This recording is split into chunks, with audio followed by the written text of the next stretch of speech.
Today, we're going to take a closer look at a MUVE, or multi-user virtual environment tool. The name of the tool we're going to explore today is Mission US, an interactive way to learn history.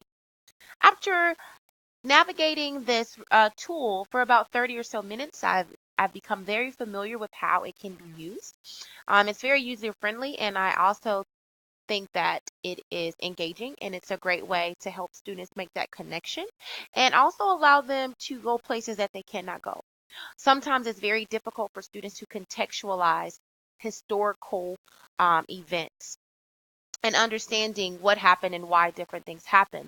But tools like Mission US allow them to actually be immersed into a virtual environment where they can experience it for themselves, which more has shown the ability for students to take ownership, but also I think the collaboration is there, as well as the critical thinking and the creativity. However, Mission US on the base level, you can't really create your learning environment. You can just navigate within the learning environment. So let's take a closer look. I'm going to select play. I'm already logged in with my free account, and they have an educator tab, which is great because it has educator guides with missions and also classroom videos that show different ways that it's being implemented by teachers across the US. So let's play. I'm going to choose to do Fight for Freedom.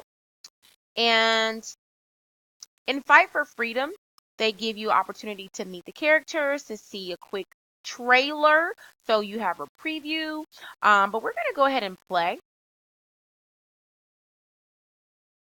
And the character on the screen was Lucy. That's who we will be in the virtual learning environment.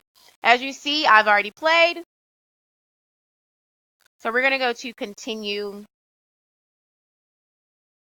Let's go to start new game.